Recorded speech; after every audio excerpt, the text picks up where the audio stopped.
माझे नाव रोहित. सकाळी सकाळी जिम करून साधारण 9 वाजेच्या सुमारास मी घरी पोहोचलो. दारात पाऊल ठेवताच मला घरातून जोरजोरात हसण्याचा आवाज येऊ लागला. मला वाटले कोणीतरी आले असावे, पण समोर पाहिले तर काका काकू सोफ्यावर बसले होते आणि आईसोबत ते गप्पा गोष्टी करत होते. काकांचे लक्ष माझ्याकडे गेले आणि त्यांनी उठून येऊन मला मिठी मारली. माझ्या शरीराकडे पाहून काका आईला म्हणाले, "अगं वहिनी, याला काजळ वगैरे लावत जा. किती बॉडी बिल्डर झालाय हा. अगोदर कसा होता आणि आता कसा झाला आहे." काका अधूनमधून आमच्या घरी कामानिमित्त येत असायचे, पण माझी काकू तब्बल 6 वर्षानंतर आमच्या घरी आली होती. पण अजूनही माझ्या काकूंना मराठी बोलता येत नव्हते, कारण की काकांनी प्रेमविवाह केला होता. माझे काका हॉटेल मॅनेजमेंटसाठी दिल्लीला गेले होते. तेव्हा त्यांची भेट काकूंशी झाली. मग त्यांची आधी मैत्री झाली व मैत्रीचे रूपांतर प्रेमात आणि प्रेमांचे रूपांतर लग्नात झाली. दुपारचे जेवण आम्ही सर्वांनी मिळून केले आणि संध्याकाळी काका परत जाऊ लागले. तेव्हा मी काकांना अडवले आणि म्हणाले, "काय रे काका, आजच आलात आणि चाललात?" "पण अरे, काकांना काम आहे, जाऊ दे त्यांना, अडू नकोस," आई म्हणाली. पण काका म्हणाले, "अरे रोहित, काकू मात्र येथेच राहणार आहे 15 दिवस. बघ रोहित, मी तर सोसायटीच्या बाहेरच आहे. आणि हो, वहिनी म्हणाल्या की देवदर्शनाला जायचे आहे, तर मीना काकू आली म्हणजे तुझ्या मेसचा खर्च वाचेल. मीना घरातील सर्व कामे व्यवस्थित पाहून घेईल. तिलाही दवाखान्यात उपचार घ्यायचे आहेत." त्यावर मी म्हणालो, "चालेल आई." मग मी त्या ठिकाणाहून माझ्या खोलीत जाण्यासाठी निघालो. खोलीत आल्यावर मला आठवण आली की काकूंना कशासाठी उपकार घ्यायचे आहेत हे मी आईला विचारलेच नाही. जाऊ दे, नंतर विचारेन म्हणून मीही बेडवर पडून मोबाईल चालू लागलो. दुसऱ्या दिवशी आई व काकू सकाळी लवकर उठल्या. आई देवदर्शनाला जाण्यासाठी तयार होऊ लागली. त्यांच्या आवाजामुळे माझी झोप उघडली. मी खोलीतून बाहेर आलो तर आई तयार होऊन सोफ्यावरच बसली होती. काही वेळाने शेजारच्या मावशीने येऊन आईला आवाज देऊ लागल्या, "चला निर्मलाबाई, तयार झालात का? गाडी आली आहे."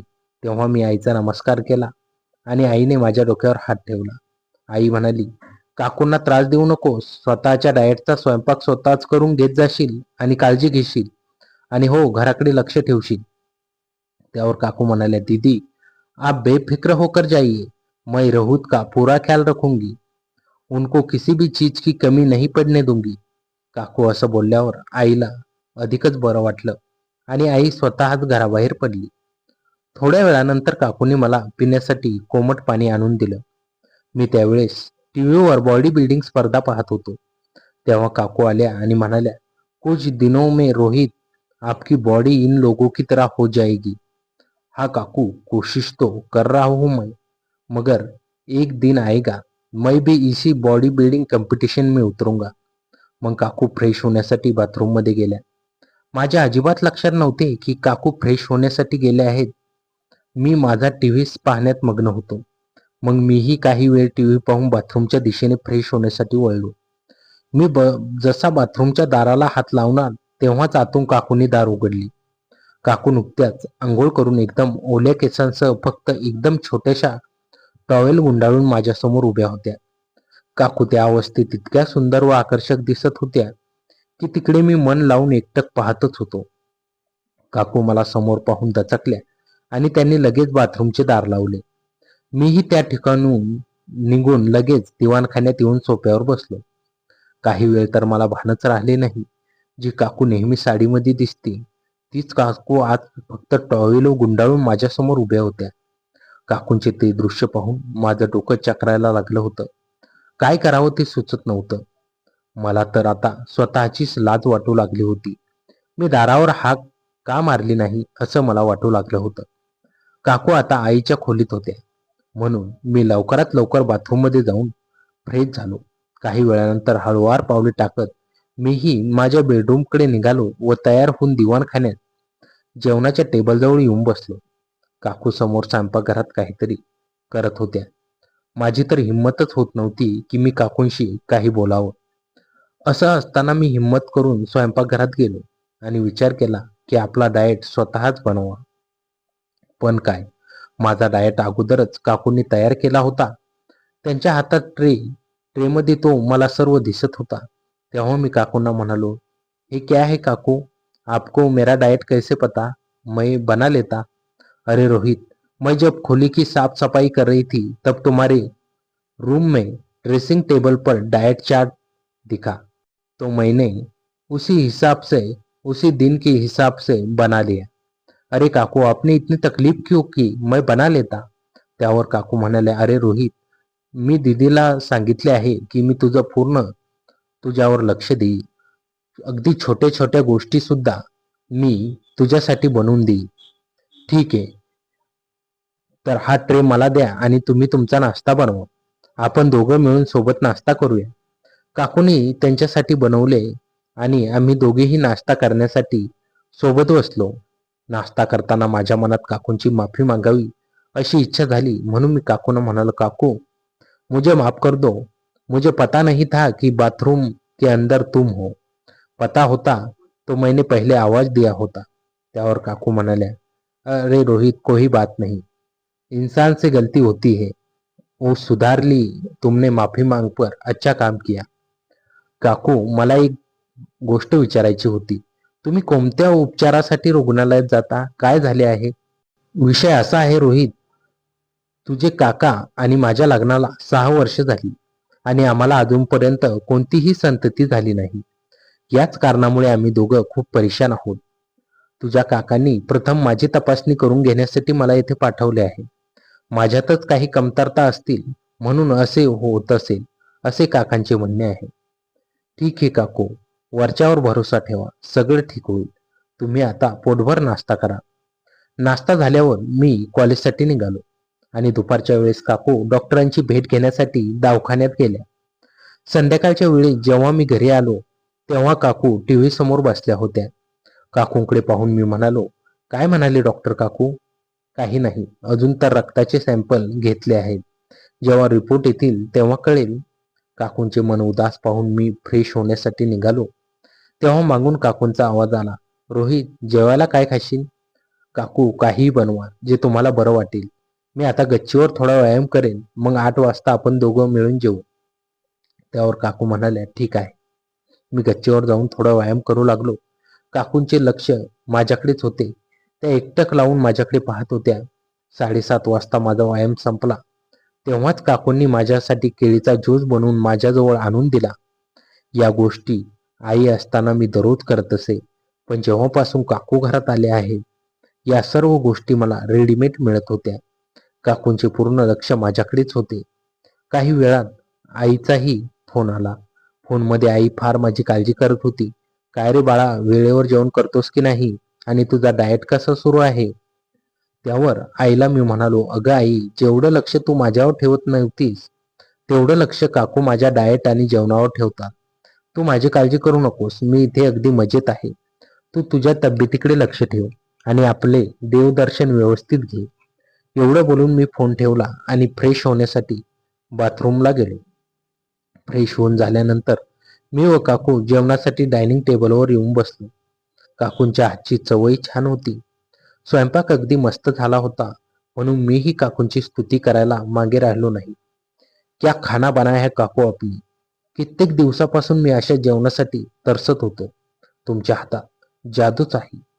जेवण झाल्यानंतर मी व काकू काही वेळ टीव्ही पाहण्यात वेळ घालवला. मला आता झोप येऊ लागली होती, म्हणून मी काकूंना सांगितले, मला खूप झोप आली आहे.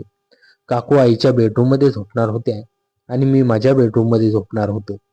काकू एकट्या झोपत असल्यामुळे त्यांना त्या खोलीत झोप लागत नव्हती. काकू सतत आपली कूस बदलत होत्या आणि मीही सकाळी पाहिलेले काकूंचे ते देखावे माझ्या डोळ्यासमोर त्याची पुनरावृत्ती होत होती.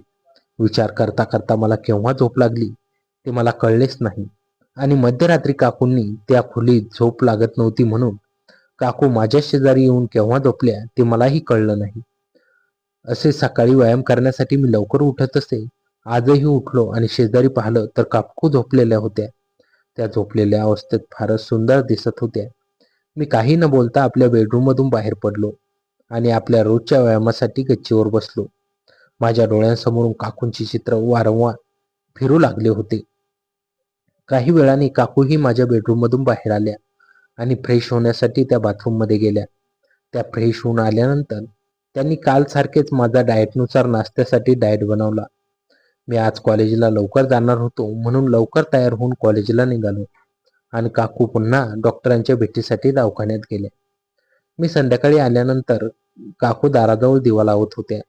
दिवा ठेवताना जेव्हा त्या खाली वाकल्या तेव्हा माझं लक्ष अचानक त्यांच्या त्या ठिकाणी गेले. ते इतके सुंदर आणि आकर्षक दिसत होते की त्यांच्याकडे पाहिल्यानंतर माझ्या मनात एक वेगळीच तरंग आणि ऊर्जा निर्माण होऊ लागलं होतं.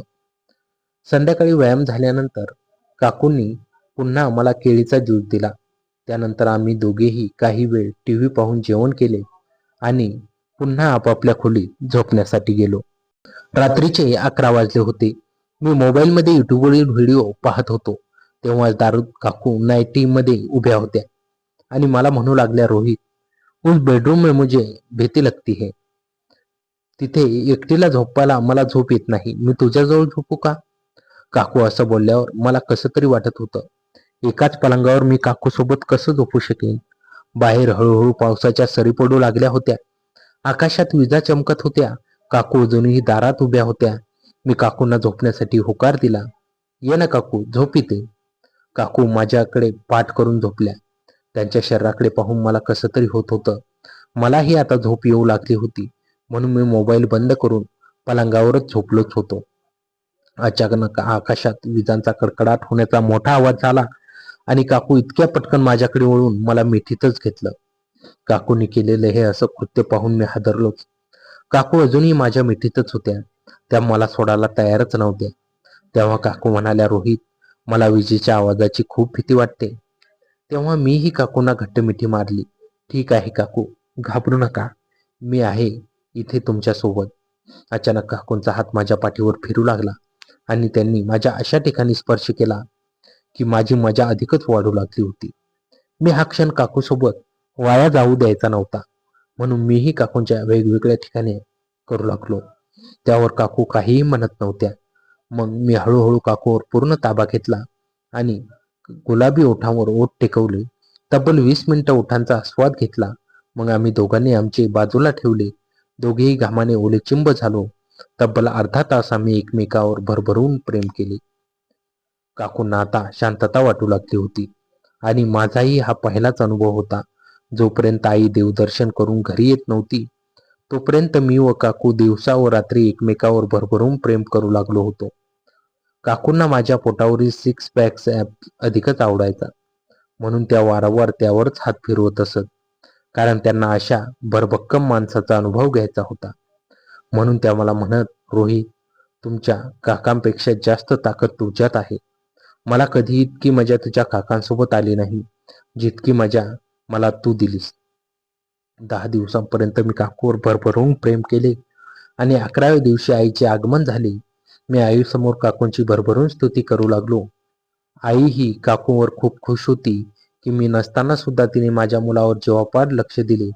काकूंच्या उपचाराला आज 15वा दिवस होता. रिपोर्ट ही पॉझिटिव्ह आला होता.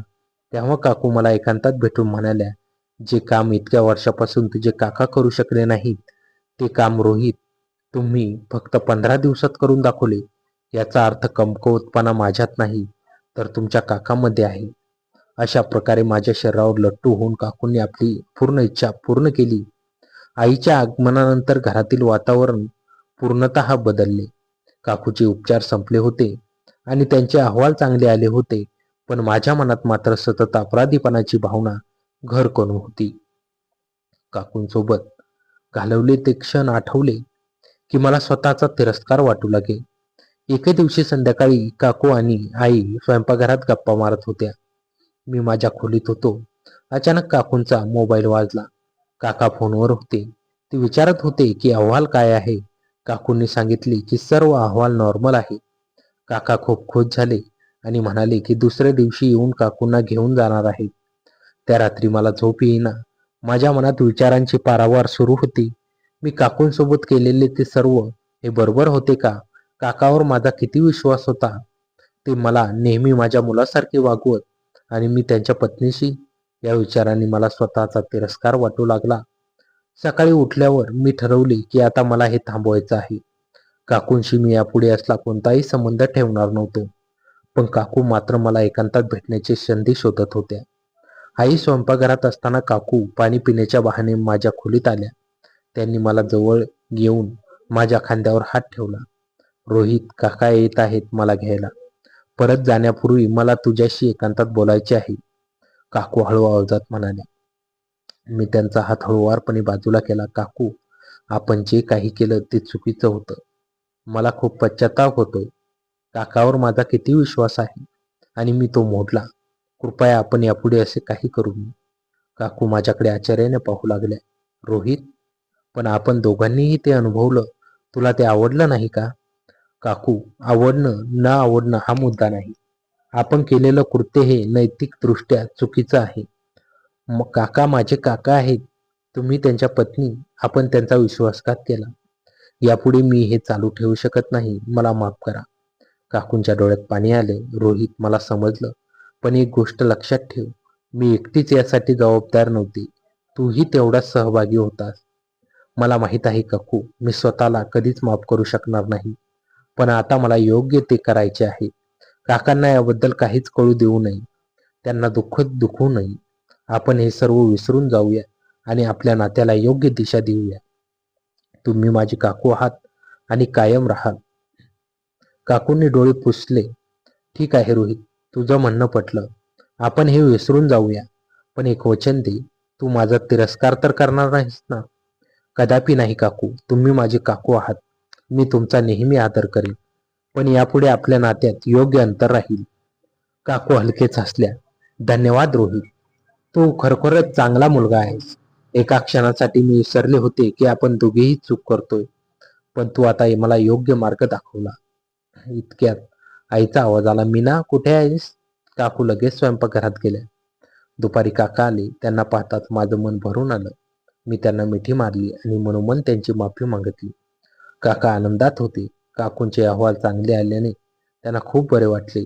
रोहित, तुझे आभार. तू काकूंची खूप काळजी घेतलीस, काका म्हणाले. माझे डोळे पाण्याने भरून आले. काका, मी तर काहीच केलं नाही. काकूंनी माझी जास्त काळजी घेतली.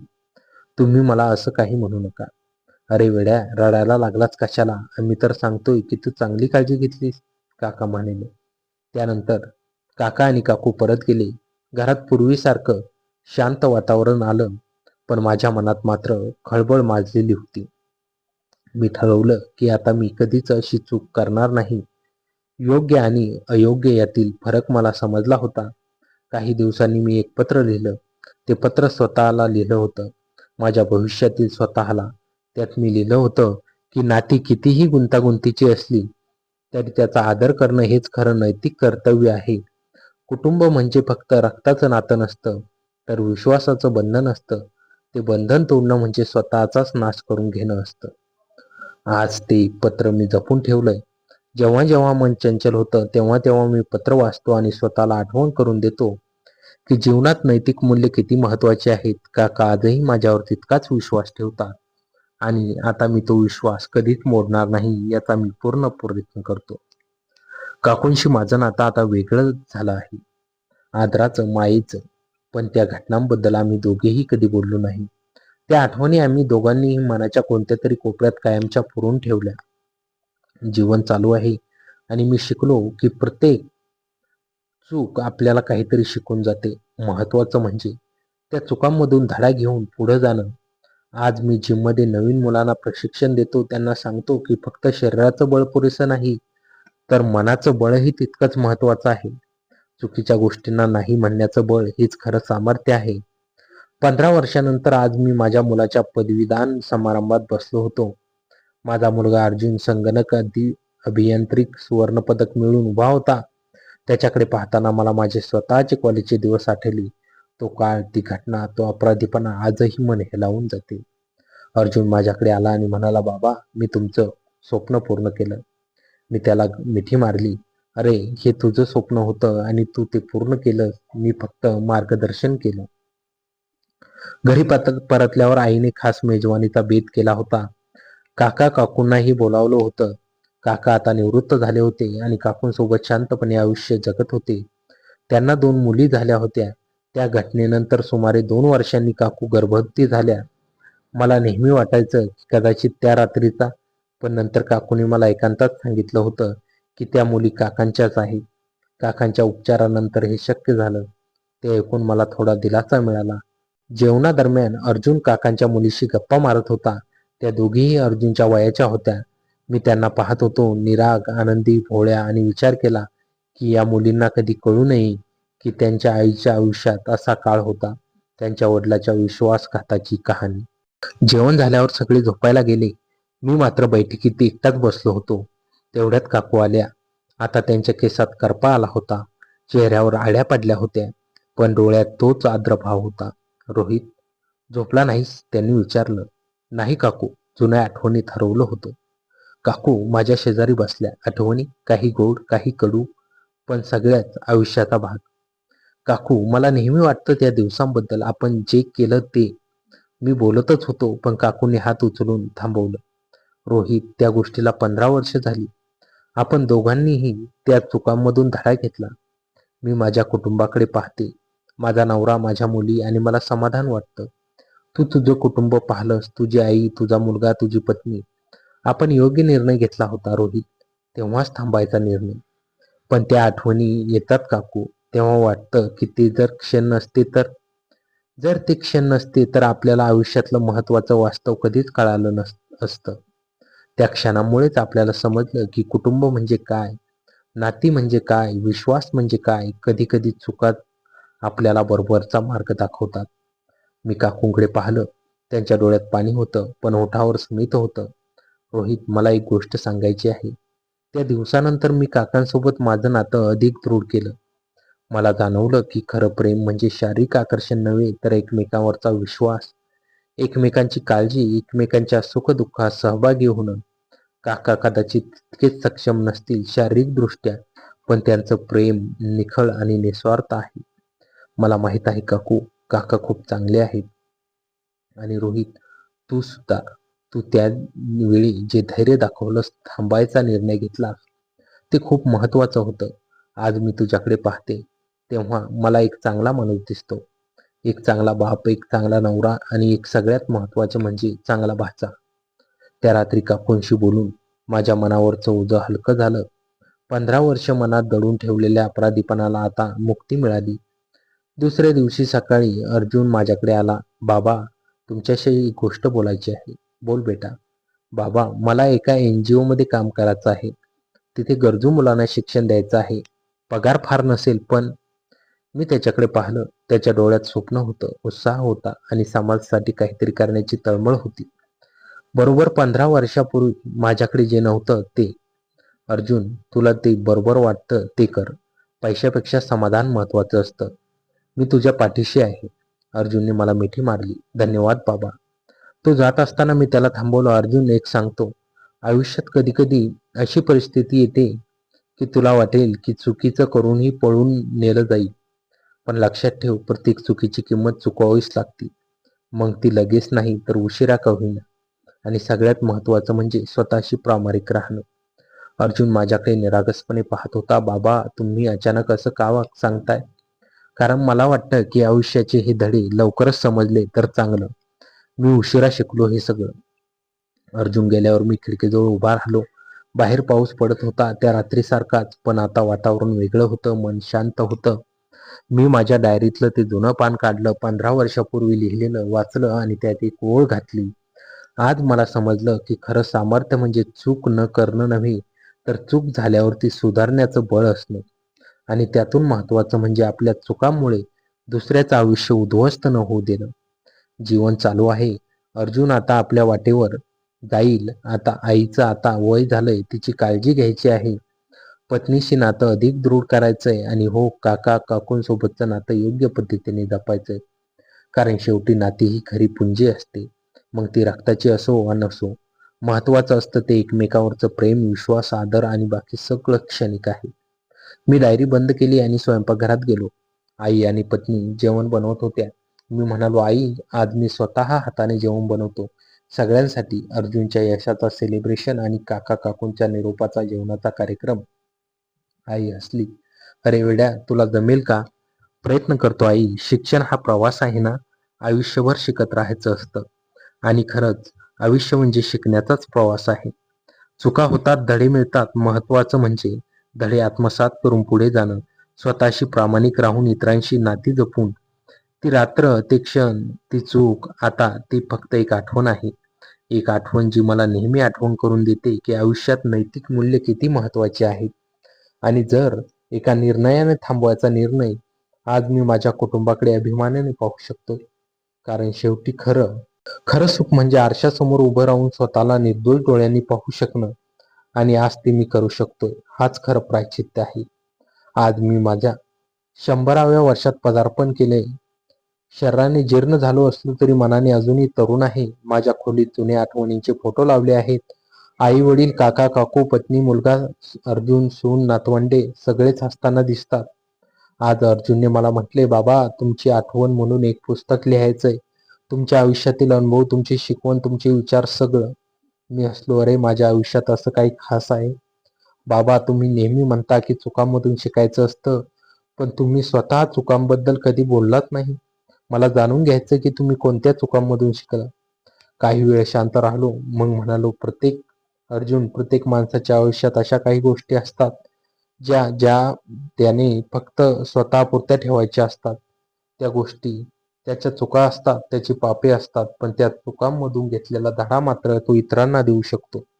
मग तो धडा काय आहे बाबा अर्जुन? धडा हाच आहे की माणूस जगताना सगळ्यात महत्वाचं म्हणजे स्वतःशी प्रामाणिक राहणं, आपल्या कमकुवतपणाला स्वीकारणं आणि जेव्हा चूक होईल तेव्हा ती मान्य करून सुधारण्याचं बळ असणं.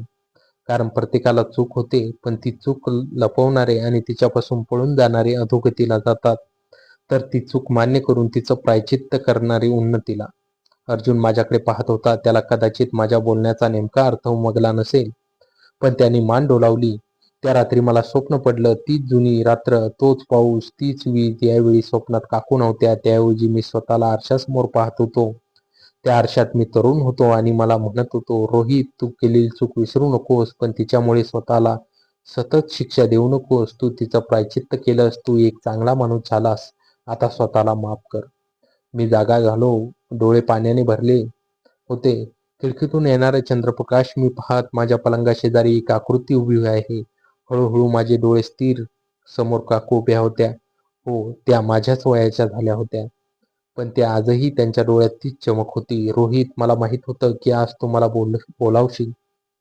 काकू तुम्ही इथे? पण तुम्ही तर 10 वर्षापूर्वी. हो, मी गेले 10 वर्षापूर्वी, पण आज मला यायचं होतं. कारण आज तुझा शेवटचा दिवस आहे आणि मला तुला भेटायचं होतं. शेवटचा दिवस म्हणजे? रोहित तू 100 वर्ष जगलास, पुष्कळ झालं. आता तुला येण्याची वेळ आली आहे. पण त्याआधी मला तुला एक गोष्ट सांगायची आहे. मी काकूंकडे पाहिलं. त्या आजही तशाच सुंदर दिसत होत्या, पण आता त्यांच्या भोवती एक प्रकाशमय वलय होतं. रोहित त्या रात्रीनंतर तू जो निर्णय घेतला तो केवळ तुझ्यासाठी नव्हता तर माझ्यासाठीही होता. त्या निर्णयाने मला माझे कुटुंब वाचवण्याची संधी मिळाली, तर मी माझ्या मुलींना चांगल्या संस्कारात वाढू शकले. मी माझ्या नवऱ्यासोबत प्रेमाने राहू शकले आणि सगळ्यात महत्वाचं म्हणजे मी स्वतःला माफ करू शकले. काकू मीही स्वतःला माफ केलंय, पण कधी कधी वाटतं की ती जर रात्र नसती तर. जर ती रात्र नसती रोहित, तर आपण दोघेही वेगळे असतो. कदाचित आयुष्यभर सुखी असतो, कदाचित नाही. कारण त्या रात्रीने आपल्याला जीवनातलं खरं सत्य दाखवलं की प्रत्येक वेळा माणसात चांगुलपणा असतो आणि चूक झाली तरी सुधारण्याची ताकदही असते. तू ती ताकद दाखवलीस रोहित, तू मला ताकद दिलीस. काकूंनी हात पुढे केला. मी त्यांचा हात हातात घेतला. तो हात अगदी कोवळा उबदार होता. चल रोहित, आता वेळ झाली आहे. मी उठलो. माझं शरीर तिथेच पलंगावर पडलं होतं, पण मी हलका तरंगत होतो. काकूंच्या हातात हात घालून मी त्यांच्यासोबत निघालो. मागे वळून पाहिलं तर माझ्या खोलीत अर्जुन येऊन माझ्या पार्थिव शरीराजवळ बसला होता. त्याच्या डोळ्यात पाणी होतं, पण त्याच वेळी त्याच्या चेहऱ्यावर समाधानही होतं.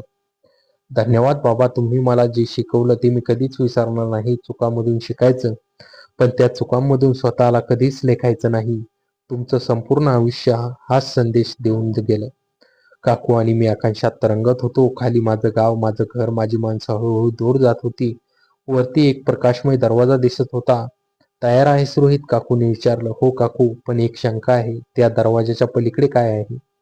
तुला काय वाटतं? मला वाटतं तिथे शांती आहे. तिथे अपराधी पण नाही, पश्चाताप नाही, फक्त शांती आहे. बरोबर आहे, चल आता भेटू तिथे. आम्ही दरवाजात प्रवेश केला. त्या पलीकडे प्रचंड प्रकाश होता. त्या प्रकाशात मला माझे आईवडील दिसले, काका दिसली, माझी पत्नी दिसली, जी 5 वर्षापूर्वी गेली होती. सगळे हसत होते, हात पुढे करत होते. मी मागे वळून पाहिलं. काकू हसत होत्या. त्यांच्या डोळ्यात अश्रू होते, पण ते आनंदाचे अश्रू होते. रोहित, आपण सगळं सोडवलं. आपण स्वतःला माफ केलं. आता खऱ्या अर्थाने मुक्त झालो. मी काकूंना मिठी मारली. ही मिठी वेगळी होती. यात लज्जा नव्हती, अपराधी पण नव्हता, कृतज्ञता होती. एका आत्म्याची दुसऱ्या आत्म्याची कृतज्ञता. धन्यवाद काकू, मला योग्य मार्ग दाखवल्याबद्दल आणि मला माफ केल्याबद्दल. रोहित, माफी ही शब्दांनी देत नसतात, ती भावनांनी देत असतात. आणि आपण दोघांनी एकमेकांना फार पूर्वीच माफ केलंय. आता चल आपल्या कुटुंबात सामील होऊ. आम्ही त्या प्रकाशात सामील झालो. आजूबाजूला फक्त शांती होती, फक्त प्रेम होतं. जिथे सगळे प्रश्न संपतात, जिथे सगळी उत्तरं सापडतात, त्या आनंदात आम्ही विलीन झालो होतो. तर मित्रांनो, कथा कशी वाटली कमेंटमध्ये नक्की कळवा आणि चॅनलवर नवीन असाल तर आता सबस्क्राईब करा.